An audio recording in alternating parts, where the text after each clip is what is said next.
नमस्कार दोस्तों, SLC classes में आप सभी साथियों का हार्दिक स्वागत है। साथियों, आज के सेशन में जो चर्चा करेंगे राजस्थान लाइब्रेरियन ग्रेड थर्ड का एक टॉपिक हो जाता है। आप सभी को पता है आपके जो मेनली 4 यूनिट जारी की गए और इस 4 यूनिट में साथियों हम चर्चा करें जो यूनिट फोर्थ है। यूनिट फोर्थ में जो है एक टॉपिक दे रखा है सब्जेक्ट क्लासिफिकेशन, विषय वर्गीकरण। ठीक है, बहुत बेहतरीन टॉपिक है, बहुत अच्छा टॉपिक दोस्तों हम कह सकते हैं। और लगभग दोस्तों यहाँ से जो है एक आध क्वेश्चन बनकर ही आता है, हर एग्जाम में आता है। और ग्रेड थर्ड में तो स्पेशली टॉपिक ही दे रखा है, तो स्पेशली ही इस टॉपिक को हम पढ़ने वाले हैं। अभी तक आपने क्लास को शेयर नहीं किया तो शेयर कर दीजिए, लाइक कर दीजिए। जितने भी आपके साथी फ्रेंड्स तैयारी करें उन सभी तक दोस्तों इस क्लास को आप जो है लाइक, शेयर, कमेंट्स जो भी है सब कुछ कर दीजिए भाई। आप देखिए, सब्जेक्ट क्लासिफिकेशन है क्या दोस्तों? यह एक प्रकार की क्लासिफिकेशन स्कीम है, यह एक प्रकार की वर्गीकरण पद्धति है। इस वर्गीकरण पद्धति को तैयार करने वाले हैं आपके जेडी ब्राउन। जेडी ब्राउन जिसे दोस्तों हम कह सकते हैं जेम्स डब ब्राउन भी हम कह सकते हैं। ठीक है, जेम्स डब ब्राउन जो है आपके ओपन एक्सेस सिस्टम के लिए जाने जाते हैं, जो कि मुक्त द्वार प्रणाली के लिए जाने जाते हैं। बहुत बार एग्जाम में क्वेश्चन भी आता है कि विश्व में ओपन एक्सेस सिस्टम के जनक कौन है, तो वह है जेम्स डब ब्राउन। ठीक है, जिसे मुक्त द्वार प्रणाली कह सकते हैं। और भारत में मुक्त द्वार प्रणाली के जनक जो है डब्ल्यू ए बोर्डन मानी जाती है। ठीक है, और मुक्त द्वार प्रणाली ओपन एक्सेस सिस्टम का प्रारंभ जो है आपके यूके ब्रिटिश लाइब्रेरी जो हो जाती है, यहाँ पर पहली बार इसका प्रयोग किया जाता है। तो इस टॉपिक को हम क्या करने वाले हैं, बहुत बेहतरीन तरीके से हम पढ़ने वाले हैं। ठीक है, टॉपिक जो रहेगा दोस्तों हमारा वह रहेगा सब्जेक्ट क्लासिफिकेशन। टॉपिक का नाम जो है सब्जेक्ट क्लासिफिकेशन, जिसे हम दोस्तों क्या कहते हैं, विषय वर्गीकरण भी हम कहते हैं। जिसे हम क्या कहते हैं, विषय वर्गीकरण। बाय किसके द्वारा दोस्तों? By JD Brown. ठीक है, by JD Brown. JD Brown का पूरा जो नाम है वह रहेगा दोस्तों जेम्स डब ब्राउन। इनका जो पूरा नाम रहता है वो क्या रहता है, जेम्स डब ब्राउन रहता है। और जेम्स डब ब्राउन को दोस्तों हम जो है एक जनक के रूप में भी जानते हैं, बहुत बार याद करते हैं, ओपन एक्सेस सिस्टम के रूप में जानते हैं। ठीक है, ओपन एक्सेस सिस्टम के जनक है। ठीक है, ये जनक ओपन एक्सेस सिस्टम के जनक दोस्तों किस में है, ये विश्व में है। ठीक है, विश्व में ओपन एक्सेस सिस्टम के जनक है आपके जेडी ब्राउन। भारत में डब्ल्यू ए बोर्डन जाने जाते हैं। और इसका जो फर्स्ट यूज किया जाता है, आपसे पूछा जाए प्रथम इसका प्रयोग, तो फर्स्ट जो यूज होता है ओपन एक्सेस सिस्टम का ब्रिटिश म्यूजियम लाइब्रेरी। ठीक है, पहला जो प्रयोग होता है इसका कहां पर होता है, ब्रिटिश म्यूजियम जो लाइब्रेरी है यहाँ पर इसका पहली बार प्रयोग किया जाता है। ओपन एक्सेस सिस्टम क्या होता है, मींस पुस्तकालयों में पाठक जो है लाइब्रेरीज का बिना रोक टोक उपयोग करना, that is open access system. Clear है? देखिए, व्यक्ति कौन है, जेडी ब्राउन। कहां से संबंध रखते हैं, यूके से। आजकल जो है हर विद्वान की जो है बायोग्राफी से भी क्वेश्चंस बनकर आता है। ये भी दोस्तों क्या है, एक प्रकार से वेरी इंपॉर्टेंट है, बहुत बहुत कॉमन क्वेश्चन है। आज जैसे ग्रेड सेकंड का एग्जाम हुआ तो ग्रेड सेकंड में जो है आपके कुछ लाइब्रेरियन के विद्वान हो जाते हैं, उनका जन्म वर्ष आपको दे दिया और कह दिया मिलान करो भैया। इससे पहले ये हमारा 16 पेपर होता, उसमें जन्म वर्ष दे दिया फिर कहा कि मिलान करो। तो मिलान वाला, जन्म वर्ष वाला भी जो है आजकल क्वेश्चंस बनना स्टार्ट हो गया है।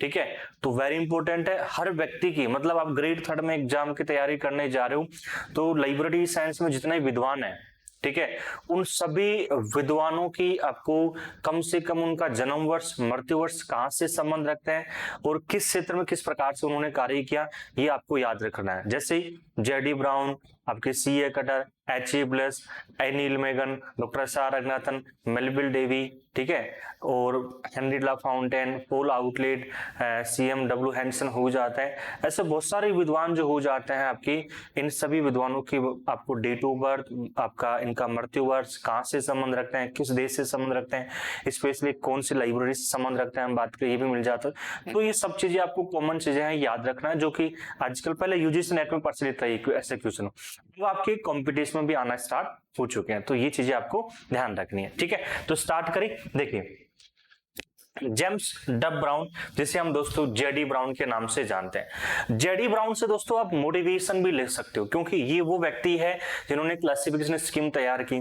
ठीक है, क्योने ब्राउन ने क्लासिफिकेशन स्कीम तैयार की, वर्गीकरण पद्धति तैयार की, नहीं चली, कोई बात नहीं। फिर दूसरी लेकर आता है, एडजस्टेबल क्लासिफिकेशन स्कीम लेकर आता है, नहीं चली, कोई बात नहीं। फिर तीसरी classification scheme, subject classification scheme लेकर आता है। तो ये वो व्यक्ति है जो आपको मोटिवेशन भी देता है कि मतलब हार नहीं माननी है, सफलता जो है ऐसे ही नहीं मिलती है, सफलता के पीछे बहुत सारी हार होती है, सफलता के पीछे बहुत सारी असफलताएं होती है। तो ये भी आपको ध्यान रखना है। ठीक है, देखिए जेडी ब्राउन, जिनका पूरा जो नाम है जेम्स डफ ब्राउन है, जेम्स डफ ब्राउन। ठीक है, इनका जन्म दोस्तों जो है 1862 में 1862 में एडनबर्ग स्कॉटलैंड में होता है, और मृत्यु जो होती है दोस्तों 1914 में लंदन में इनकी मृत्यु होती है। नेशनलिटी जो है ये मूलतः है आपके स्कॉटिश थे। ऑक्यूपेशन एक प्रकार से बिब्लियोग्राफिक लाइब्रेरियन थे। ठीक है, तो बिब्लियोग्राफर लाइब्रेरियन थे, और मेनली जो इन्होंने सर्विसेज दी है, जो सेवाएं दी है दोस्तों, वो सेवाएं सर्विसेज दी आपके ब्रिटिश म्यूजियम लाइब्रेरी में इन्होंने सर्विसेज दी है। Non for innovation for open access system, open access system, और ये ओपन एक्सेस सिस्टम कहाँ किस में इन्वेंशन किया है, लाइब्रेरीज में इन्वेंशन किया है, पुस्तकालयों में दोस्तों इन्होंने क्या किया है, इन्वेंशन किया है। ठीक है, libraries author of the subject classification, जो विषय वर्गीकरण पद्धति है, इसके ऑथर के रूप में, लेखक के रूप में भी जाने जाते हैं, जो कि बहुत महत्वपूर्ण है क्लासिफिकेशन स्कीम। इनसे सब्जेक्ट क्लासिफिकेशन स्कीम से पहले जो है 2 क्लासिफिकेशन स्कीम और तैयार करते हैं, एक तो क्योने ब्राउन ने क्लासिफिकेशन स्कीम है, और एक एडजस्टेबल क्लासिफिकेशन स्कीम है, 2 तैयार करते हैं, लेकिन दोनों फेल हो चुकी थी। अब ये सब्जेक्ट क्लासिफिकेशन चलती है, और यूके में बहुत ही अच्छे तरीके से इसको अपनाया जाता है, सब्जेक्ट क्लासिफिकेशन को। देखिए आगे हम चर्चा करते हैं इसी में। ठीक है,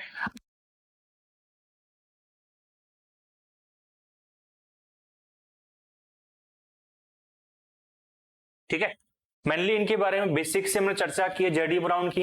इनका जन्म वर्ष कब होता है, मृत्यु वर्ष कब होता है। अब इनकी पुस्तकों की चर्चा करते हैं। ठीक है, बुक से भी आजकल बहुत इंपॉर्टेंट क्वेश्चंस बनकर आते हैं कि भैया ये पुस्तक, इसका लेखक कौन है, किसके द्वारा लिखी गई है, किस वर्ष में लिखी गई है, जो कि बेसिक से क्वेश्चन है। और आपकी जेडी ब्राउन का तो स्पेशली सब्जेक्ट क्लासिफिकेशन स्कीम दे रखा है, तो कहीं ना कहीं इनकी बुक से भी आपका क्वेश्चन आपका बनने का चांस है।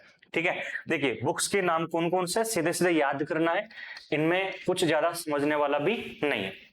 1886 में जो इनकी पुस्तक आती है बायोग्राफिकल डिक्शनरी ऑफ म्यूजिशियंस के नाम से आती है। 1893 में इनकी जो बुक्स आती है guide to the formation of music library के नाम से पुस्तक आती है। 1897 में जो पुस्तक आती है British musical biography with Stephen Samuel Stratton के नाम से इनकी पुस्तक आती है। 1898 में दोस्तों पुस्तक आती है manual of library classification and self arrangement के नाम से बुक आती है। 1903 में पुस्तक आती है मैनुअल ऑफ लाइब्रेरी इकोनॉमी। ठीक है, मैनुअल ऑफ लाइब्रेरी पुस्तक एक डॉक्टर एस आर रंगनाथन की भी आती है, और यहाँ पर मैनुअल ऑफ लाइब्रेरी इकोनॉमी है जो कि जेडी ब्राउन की आती है। ठीक है, 1906 में पुस्तक आती है मैनुअल ऑफ प्रैक्टिकल बिब्लियोग्राफी, तो दोनों अलग अलग है, manual of library economy, manual of practical bibliography, दोनों के लेखक दोस्तों कौन है, आपके जेडी ब्राउन। दोनों पुस्तक अलग अलग वर्ष में आती है। 1906 में जो पुस्तक आती है सब्जेक्ट क्लासिफिकेशन आती है, जैसे इसके बारे में आगे आगे चर्चा करेंगे। सब्जेक्ट क्लासिफिकेशन विषय वर्गीकरण के दोस्तों 3 संस्करण आते हैं, 3 एडिशंस आते हैं, 1906 में, 1914 और 1939। जबकि जेडी ब्राउन जो इनकी मृत्यु जो हो जाती है 1914 में मृत्यु हो जाती है ना, 1914 में इनकी क्या होती है, मृत्यु होती है, देखिए है ना। और इसका तीसरा एडिशन भी आता है 1939 में। जो तीसरा एडिशन आता है ना, वो जेडी स्टुअर्ट के द्वारा लाया जाता है। वो कब लाया जाता है, 1939 में लाया जाता है, जो कि इनके भतीजे हैं ये। ठीक है, इनके भतीजे के द्वारा जो है सब्जेक्ट क्लासिफिकेशन का तीसरा संस्करण लाया जाता है। तो आपसे पूछा जा सकता है जो सब्जेक्ट क्लासिफिकेशन है इसके संपादक कौन है, इसके संपादक कौन है? तो संपादक जेडी स्टुअर्ट है। ठीक है। 1907 में पुस्तक आती है small library guide to the collection and care of books के नाम से आती है। 1910 में पुस्तक आती है characteristic songs and dances of all ages के नाम से पुस्तक आती है। 1912 में पुस्तक आती है लाइब्रेरी क्लासिफिकेशन एंड कैटलॉगिंग के नाम से पुस्तक आती है। ठीक है। तो ऐसे करके दोस्तों इनकी क्या आती है? बुक्स आती है। ठीक है, जो कि बहुत इंपॉर्टेंट है। इनकी बुक्स आपके जो है ये बुक सभी की सभी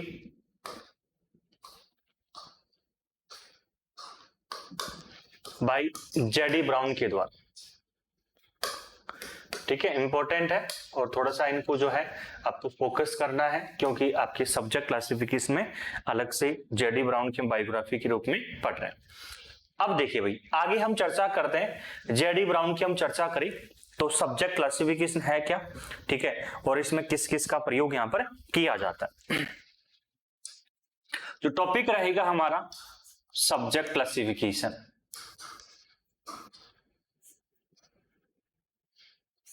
ठीक है, तो बाय जेडी ब्राउन।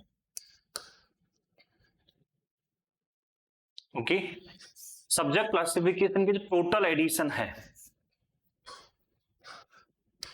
इसके टोटल एडिशन आते हैं 3। ठीक है, फर्स्ट एडिशन,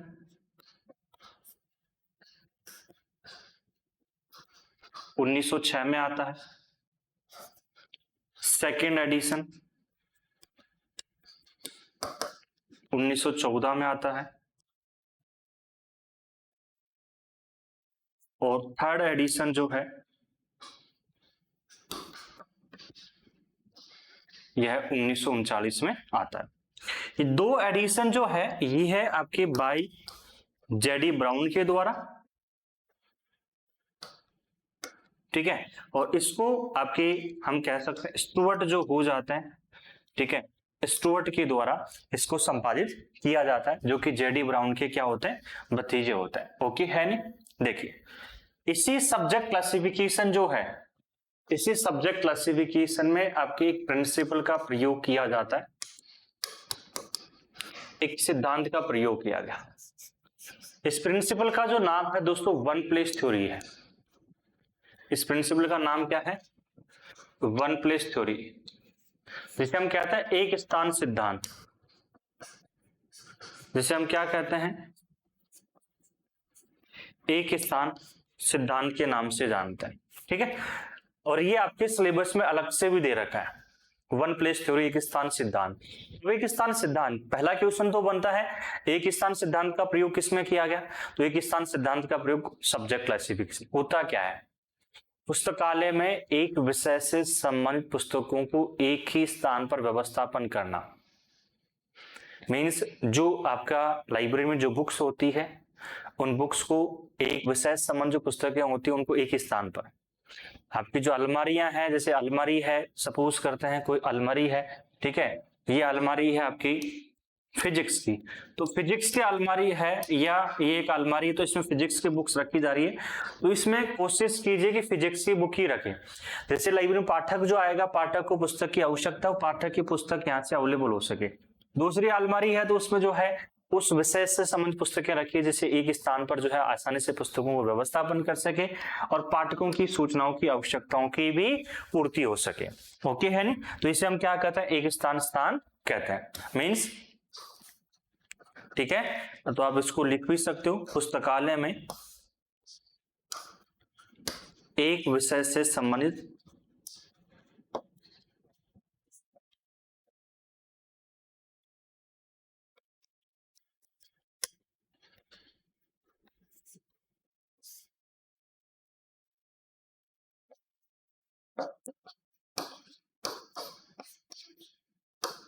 पुस्तकों को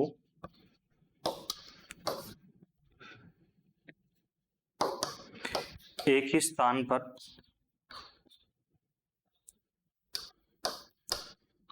व्यवस्थापन करना। ठीक है, तो वह क्या कहलाती है? आपकी एक स्थान सिद्धांत कहलाता है। पुस्तकालय में एक ही विषय संबंध पुस्तकों को एक ही स्थान पर व्यवस्थापन करना, that is called one place theory. आगे बढ़ते हैं, देखिए इसी में हम चर्चा करते हैं। जो ब्राउन्स क्लासिफिकेशन है, जेडी ब्राउन जो है, जेडी ब्राउन के द्वारा 3 क्लासिफिकेशन स्कीम की तैयार की जाती है। अभी हमने चर्चा भी की थी, ठीक है, कि भाई जेडी ब्राउन जो है, बाय जेडी ब्राउन, तो जेडी ब्राउन के द्वारा 3 वर्गीकरण पद्धतियां तैयार की जाती। फर्स्ट वन कौन सी होती है, क्योने ब्राउने क्लासिफिकेशन स्कीम होती है, ठीक है, जो कि एक प्रकार से फ्लॉप साबित होती है, पुस्तकालय में ज्यादा उपयोग नहीं होता। इसके बाद में एडजस्टेबल क्लासिफिकेशन स्कीम आती है 1898 में, ये भी क्या होता हो जाती है, फेल हो जाती है, फ्लॉप हो जाती है। आपके जेडी ब्राउन ने हार नहीं मानी, ठीक है, जैसे असफलता मिलती है, सिलेक्शन नहीं होता, एग्जाम देकर आते हैं, पेपर अच्छा नहीं होता है तो तैयारी करना बंद कर दे, नहीं ना, नेक्स्ट एग्जाम की तैयारी करते हैं हम बात करें। वैसे ही ब्राउन ने जो है, जेडी ब्राउन ने हार नहीं माने, दूसरी तैयार कर दी, कोई बात नहीं, ये फ्लॉप हो गई, लाइब्रेरीज ने अपनाया नहीं इसको। फिर इसके बाद में सब्जेक्ट क्लासिफिकेशन लेकर आते हैं, ये लाइब्रेरीज में बहुत शानदार तरीके से चलती है, बहुत ही अच्छी तरह से दोस्तों इसका उपयोग होता है, ठीक है, जिसके 3 एडिशन आते हैं, 1906, 1914, 1939। 1939 को revised by nephew after Brown's death की हम बात करें, उनके जो नेफ्यू हो जाते हैं स्टुअर्ट, हम बात करें स्टुअर्ट के द्वारा इसको रिवाइज्ड किया जाता है। Well received in both UK and the US, UK और यूएस दोनों में खूब स्वागत किया गया इसका। कौन सी का, आपके सब्जेक्ट क्लासिफिकेशन। सब्जेक्ट क्लासिफिकेशन को यूके में भी बहुत सारे लाइब्रेरीज ने अपनाया, मेनली हम बात करें, और यूएस में उसको बहुत सारे लाइब्रेरीज ने अपनाते हैं। यूएसए सॉरी यूके जो है, यूके में जो मेनली जो इसका जो फर्स्ट यूज किया जाता है, पहला जो प्रयोग इसका किया गया है वो के दोस्तों ब्रिटिश म्यूजियम लाइब्रेरी जो हो जाती है, किसमें, British museum library. British museum library में इसको बहुत अच्छी तरह से दोस्तों इसका क्या किया गया, स्वागत किया गया, बहुत सही तरह से इसको यूज किया गया, मेनली हम बात करें, ठीक है। उन्होंने इसे डेवी की तुलना में इंग्लैंड की अधिक उपयुक्त घरेलू योजना माना है। जो जेडी ब्राउन है उन्होंने कहा कि भैया जो डीडीसी मेलविल डेवी की डीडीसी आई है वो यूके में सही ढंग से काम नहीं कर पाएगी, घरेलू तौर पर लाइब्रेरीज में सही ढंग से अपनाना है तो भैया सब्जेक्ट क्लासिफिकेशन अपना लो, ये स्टेटमेंट है, ठीक है। तो आपसे पूछा जा सकता है कि डेवी की तुलना में इंग्लैंड के लिए अधिक उपयुक्त घरेलू योजना या घरेलू योजना में वर्गीकरण पद्धति कौन सी मानी जाती है, तो आप बोलोगे सब्जेक्ट क्लासिफिकेशन मानी जाती है, ओके है नहीं। देखिए एक खुले से एक सार्वजनिक पुस्तकालय में सेल्फ ब्राउजिंग के लिए डिजाइन किया गया था। मेनली जो सब्जेक्ट क्लासिफिकेशन है बहुत इंपॉर्टेंट है, सब्जेक्ट क्लासिफिकेशन, यह इसको जो डिजाइन किया जाता है ना वो ओपन एक्सेस सिस्टम के लिए डिजाइन किया गया है, कि जो जेडी ब्राउन के द्वारा मुक्त द्वार प्रणाली है जिसके जनक माने जाते हैं, तो इसी के लिए एक प्रकार से इसको डिजाइन किया जाता है, तैयार किया जाता है, और यूके में बहुत बेहतरीन तरीके से जो है सब्जेक्ट क्लासिफिकेशन को अपनाया जाता है। अब देखो भाई, जो सब्जेक्ट क्लासिफिकेशन है, सब्जेक्ट क्लासिफिकेशन में जो ज्ञान जगत है, उस ज्ञान जगत को हम दोस्तों 4 भागों में डिवाइड कर सकते हैं। हर क्लासिफिकेशन स्कीम में ज्ञान जगत होता है, ठीक है। कोलन क्लासिफिकेशन में ज्ञान जगत को हमने ट्राइंगल के आधार पर डिफाइन किया, डॉक्टर एस आर रंगनाथन ने। ऐसे ही साथियों यहाँ पर जो है सब्जेक्ट क्लासिफिकेशन जो हो जाता है, सब्जेक्ट क्लासिफिकेशन में ज्ञान जगत को 4 भागों में डिवाइड किया। मेनली हम कह सकते हैं 4 भाग जो है, मैटर एंड फोर्स हो जाता, लाइफ हो जाता, माइंड हो जाता, रिपोर्ट हो जाता, इस प्रकार से 4 भागों में डिवाइड किया। सामान्यतः क्रम में स्थापित establish in the general order, किसको, ज्ञान जगत को, ठीक है। किसमें, ज्ञान जगत में, सब्जेक्ट क्लासिफिकेशन की हम चर्चा करें। मैटर एंड फोर्स में जो ज्ञान जगत को रखा गया है, general and physical science main class को रखा गया है। लाइफ में जो रखा गया, biology, ethnology, medicine, economy, biology, domestic arts main class को यहाँ पर रखा गया। माइंड जो हो जाती है, माइंड मेन क्लास में जो रखा गया है, या माइंड में जो रखा गया, philosophy, religion, political and social science यहाँ पर रखा गया। रिकॉर्ड जो हो जाता, रिकॉर्ड में जो रखा गया, language, literature, literary form, history, geography, biography, इन सभी को यहाँ पर रखा गया। तो इस प्रकार से जो ज्ञान जगत हो जाता है, उस ज्ञान जगत को सब्जेक्ट क्लासिफिकेशन में हमने कितने भागों में डिवाइड किया, 4 भागों में हमने डिवाइड कर दिया। अब देखिए आगे हम चर्चा करते हैं, ठीक है। ब्राउन ने इसे तार्किक क्रम या किसी भी दर पर प्राप्ति के अनुसार माना है, जिसके कारण कमजोर या मजबूत आगे बढ़ाया जा सकता है। मीन्स कोई भी पुस्तकालय जो है, चाहे से कमजोर है, छोटा पुस्तकालय, बड़ा पुस्तकालय, उन सभी में हम क्या कर सकते हैं, इस ब्राउन ने क्लासिफिकेशन के माध्यम से पुस्तकालय को आगे बढ़ा सकते हैं भैया। मेनली जो ज्ञान जगत जो था, जो मेनली क्या है, जो ज्ञान जगत है, इस ज्ञान जगत को दोस्तों हमने कितने भागों में डिवाइड किया? आप बोलोगे ज्ञान जगत जो हो जाता है, इस ज्ञान जगत को हमने दोस्तों 4 भागों में डिवाइड किया। कितने भागों में डिवाइड किया? 4 भागों में, मेनली 4 पार्ट्स में हमने डिवाइड किया। 4 पार्ट्स कौन कौन से हो जाते हैं? अभी हमने चर्चा की है, मैटर एंड फोर्स हो जाता है, नंबर 1 की हम चर्चा करें। नंबर 2 जो आपको देखने को मिलता है, लाइफ मिलता है, ठीक है। नंबर 3 आपका माइंड मिलता है, और नंबर 4 जो इसमें ज्ञान जगत में वह मिलता है रिकॉर्ड। अब इसमें जो है कौन कौन से मेन क्लासेस, कौन कौन से मुख्य वर्ग जो निर्धारित किए जाते हैं, मेन क्लासेस निर्धारित की जाती है, ठीक है। जो माइंड जो है, इस माइंड की हम चर्चा करें। देखिए, इस माइंड में जो रखा गया है वो आपके ए से लेकर डी मेन क्लास तक रखा गया है। कौन सी मेन क्लास से कहां तक? ए से लेकर डी तक। तो आपसे पूछा जा सकता है subject classification matter and force में जो है मुख्य वर्ग कहां से कहां तक रखेगी? ए से लेकर सी तक, ए से लेकर ई तक, या ए से लेकर डी तक। तो इसको रखा गया ए से लेकर डी तक। ए केवल जो जनरलिया को यहाँ पर डिफाइन करता है, बी से लेकर डी जो है यहाँ पर जो ज्ञान जगत डिफाइन करता है, फिजिकल साइंस को डिफाइन करता है, या फिजिकल साइंस की यहाँ पर जानकारी अवेलेबल करवाता है। लाइफ जो है यह किसकी जानकारी अवेलेबल करवाता है? लाइफ में हम बात करें ई से लेकर एफ, बायोलॉजिकल साइंस की जानकारी अवेलेबल करवाता है। जी और एच, एथनोलॉजी मेडिसिन की जानकारी अवेलेबल करवाता है। और आई दोस्तों किसकी जानकारी अवेलेबल करवाता है? यहाँ पर आपके इकोनॉमी बायोलॉजी की जानकारी अवेलेबल करवाता है। यस या नो? मीन्स लाइफ में जो मेन क्लास है, जो लाइफ मेन क्लास होती है, इसमें मैंने जो डिफाइन किया गया है वो आपके ई से लेकर आई तक डिफाइन किया गया है। बायोलॉजिकल साइंस, एथनोलॉजिकल मेडिसिन और आपके इकोनॉमी बायोलॉजी हो जाती है। ओके है नहीं? माइंड जो है, माइंड की हम चर्चा करें दोस्तों, माइंड में जो रखा गया है वह आपके जे से लेकर के मेन क्लास। तो जे से लेकर के मेन क्लास जो डिफाइन करती है वह philosophy and religion main class को डिफाइन करती है। एन मेन क्लास जो है यह किसको डिफाइन करती है? सोशल एंड पॉलिटिकल साइंस को डिफाइन करती है। जे से लेकर के जो है फिलोसॉफी एंड रिलीजन को, L main class social and political science को डिफाइन करती है। ऐसे रिकॉर्ड मेन क्लास की हम चर्चा करें तो रिकॉर्ड मेन क्लास किसको डिफाइन करती है? एम से लेकर एन, ठीक है। लैंग्वेज एंड लिटरेचर को डिफाइन करती है। ओ से लेकर डब्ल्यू जो मेन क्लास डिफाइन करती है हिस्ट्री एंड ज्योग्राफी को डिफाइन करती है। एक्स मेन क्लास केवल और केवल बिब्लियोग्राफी को यहाँ पर डिफाइन करती है। यह दोस्तों आपके सब्जेक्ट क्लासिफिकेशन का ज्ञान जगत हो जाता है, जो कि बहुत बेसिक सा है और सीधा सीधा यहाँ से क्वेश्चंस बनकर आ सकता है, ठीक है। और बहुत बेहतरीन जो है यहाँ से क्वेश्चन भी बनते हैं, सीधी सी बात करें, क्योंकि सब्जेक्ट क्लासिफिकेशन दोस्तों एक छोटा सा टॉपिक है, ऐसा नहीं बहुत बड़ा टॉपिक है। कॉलन क्लासिफिकेशन जितना नहीं है। कॉलन क्लासिफिकेशन तो जो है ये मान के चलो कम से कम 15 से 20 घंटे का टॉपिक है, एक प्रकार से 15 to 20 आवर्स का टॉपिक है, जिसको कई जगह तो लगभग जो है मतलब इतना घास काटते हैं कि पता नहीं कहाँ जाना है, उसको 2 घंटे में कॉलन क्लासिफिकेशन टॉपिक कंप्लीट हो जाता है, ठीक है। और फिर जो है क्वेश्चन बनते नहीं है, सीधी सी बात है। तो टॉपिक्स हम सीधी सी बात करें साथियों, टॉपिक्स हम पढ़ो तो उसको एक प्रकार से बेसिक से स्टार्ट करते हैं और आपके डीपली जहां तक एग्जाम के लेवल तक क्वेश्चन बन सके उस प्रकार से पढ़ो, ठीक है।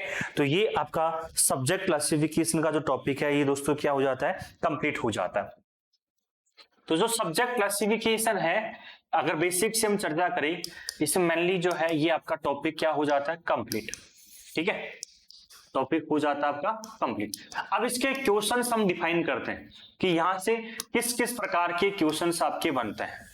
सब्जेक्ट क्लासिफिकेशन से किस किस प्रकार से क्वेश्चंस बनते हैं उन सभी की हम चर्चा करते हैं। देखिए पहला ही दोस्तों आपके सामने क्वेश्चन क्या कह रहा है, यहाँ पर आपकी पहला क्वेश्चन है जेडी ब्राउन का जन्म किस वर्ष में हुआ है?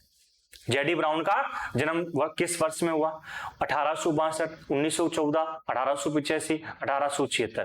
तो जेडी ब्राउन का जन्म जो होता है वह एडनबर्ग स्कॉटलैंड में होता है, 1862 में होता है। मृत्यु 1914 में होती है उनकी डेथ, ठीक है। तो आंसर दोस्तों इसमें क्या हो जाएगा? A option is right answer हो जाता है।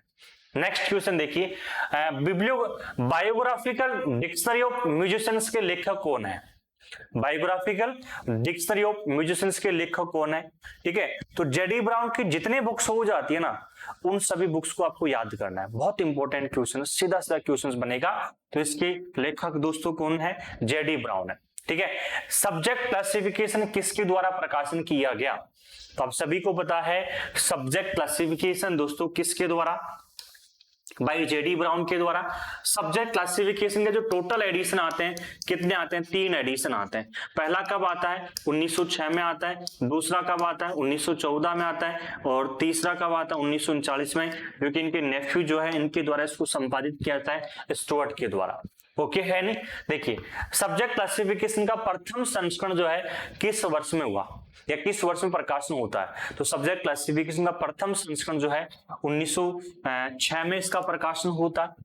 ठीक है, जो कि पहली बार इसका प्रयोग भी दोस्तों जो है ब्रिटिश म्यूजियम लाइब्रेरी में इसका पहली बार यूज या प्रयोग किया जाता है। इसके बाद में आता है सब्जेक्ट क्लासिफिकेशन का दूसरा संस्करण, दूसरा संस्करण 1914 में। तीसरा संस्करण सब्जेक्ट क्लासिफिकेशन का तीसरा संस्करण जो है 1939 में, जो कि संपादित किया जाता है उनकी स्टुअर्ट के द्वारा, जो उनके भतीजे नेफ्यू के द्वारा संपादित किया जाता है। बहुत इंपॉर्टेंट है, तीसरे संस्करण को संपादित जेडी ब्राउन यहाँ पर नहीं करते क्योंकि उनकी मृत्यु 1914 में हो जाती है। ठीक है, एक स्थान सिद्धांत का प्रयोग किस वर्गीकरण पद्धति में किया जाता है, ये कॉमन क्वेश्चन है, एग्जामिनर का फेवरेट क्वेश्चन है। सब्जेक्ट क्लासिफिकेशन से फेवरेट क्वेश्चन है, हर एग्जाम में आ चुका है ये। एक स्थान सिद्धांत को हम क्या बोलेंगे, इसे दोस्तों कहते हैं वन प्लेस थ्योरी कहते हैं। तो जो वन प्लेस थ्योरी है इसका प्रयोग आप बोलोगे सब्जेक्ट क्लासिफिकेशन में किया जाता है। आंसर क्या होगा, C option is right answer हो जाता है। एक स्थान सिद्धांत क्या होता है, मींस पुस्तकालय में जो है एक विषय से संबंध एक विषय संबंध पुस्तकों को एक ही स्थान पर एक ही अलमारी पर व्यवस्थापन करे, जिससे पाठकों की सूचनाओं की आवश्यकताओं की पूर्ति हो सके। ठीक है, एडजस्टेबल क्लासिफिकेशन का प्रकाशन किस वर्ष में होता है, ठीक है, 1894, 1898, 1906, 1914। तो एडजस्टेबल क्लासिफिकेशन का होता है 1898, 1898 में होता है। ठीक है, आपकी सब्जेक्ट क्लासिफिकेशन मुख्य वर्गों को कितने भागों में डिवाइड किया गया है, तो सब्जेक्ट क्लासिफिकेशन में जो मुख्य वर्ग जो मेन क्लासेस है उन मेन क्लासेस को दोस्तों कितने भागों में डिवाइड किया गया है, 4 भागों में यहाँ पर डिवाइड किया जाता है। तो आंसर क्या हो जाता है, D option is right answer हो जाता है। इस प्रकार से दोस्तों आपका जो सब्जेक्ट क्लासिफिकेशन का जो टॉपिक है ये आपका कंप्लीट हो जाता है। बहुत बेहतरीन तरीके से इसको हमने पढ़ा है और बहुत ही इजी टॉपिक भी हम कह सकते हैं। इसके मेन क्लासेस से बहुत बेहतरीन यहाँ से क्वेश्चंस बनते हैं। ठीक है, अभी तक दोस्तों आपने एप्लीकेशन डाउनलोड नहीं किया है तो download SLC classes application from Google play store, इस वीडियो के नीचे लिंक दे रखा है, यहाँ से भी आप जाकर डाउनलोड कर सकते हो। आप सभी के लिए बहुत बेहतरीन दोस्तों क्लास नोट्स है, जो कि वॉल्यूम 1 है, ठीक है, वॉल्यूम 2 है ना, और वॉल्यूम 3 है। ऐसे करके 3 बुक है, वॉल्यूम 1, वॉल्यूम 2, वॉल्यूम 3। ये तीनों बुक आपके क्लास नोट्स हैं, जो कि जिसमें कंप्लीटली सिलेबस आपका ग्रेड 3 का शामिल होता है। क्योंकि ग्रेड 3 में एक प्रकार से ऑफिशियल सिलेबस जारी किया गया लेकिन अनकंप्लीट एक प्रकार से है, मेनली हम बात करें। ठीक है, तो ये 3 बुक है जो कि आपका कंप्लीट सिलेबस तैयार करती है। ठीक है, और ग्रेड 2 का भी पेपर हुआ है, और ग्रेड 2 ग्रेड में हम साथियों चर्चा करें तो लगभग भैया इन बुक से 85+ क्वेश्चंस यहाँ से मिले हैं। तो सीधा सीधा जो है जो आरपीएससी का जो बदलता पैटर्न है उसको इन बुक्स ने बहुत अच्छे तरीके से जो है एक प्रकार से ट्रेंड किया है आराम से। और आपकी बूस्टर जिसमें 7000+ क्वेश्चन प्रैक्टिस सेट हो जाती है, पीवाईक्यू बुक आपकी हो जाती है। और अगर हम साथियों बात करें 3rd ग्रेड की बैच की हम चर्चा करें तो आप सभी के लिए जो है राजस्थान लाइब्रेरी ग्रेड 3 का जो बैच स्टार्ट करने जा रहा हूँ एप्लीकेशन पर, ये 5 मार्च से आपका स्टार्ट होने वाला है, जो कि कंप्लीटली लाइव रहने वाला है। पेपर 2 जो है ये कंप्लीटली लाइव रहेगा, लाइव प्लस रिकॉर्ड रहेगा। पेपर 1 का आपका रिकॉर्ड रहने वाला है, पेपर 1 का लाइव नहीं हुआ, पेपर 2 का रहेगा। तो आप सभी के लिए जो है दोस्तों 5 मार्च तक, ठीक है, एप्लीकेशन पर जो है स्पेशल जो है डिस्काउंट है, और ये स्पेशल डिस्काउंट आप सभी के लिए जो है मोस्टली हम बात करें 20% का है, वो भी एप्लीकेशन पर आपको मिलने वाला है। ठीक है, तो एप्लीकेशन से आप जाकर ज्वाइन कर सकते हो। अभी तक एप्लीकेशन डाउनलोड नहीं किया है तो download SLC classes application from Google play store, इस वीडियो के नीचे लिंक दे रखा है, यहाँ से भी आप जाकर क्या कर सकते हो, डाउनलोड कर सकते हो। ठीक है, बाकी का मिलेंगे अगले सेशन में, और तब तक के लिए सभी को जय हिंद जय भारत।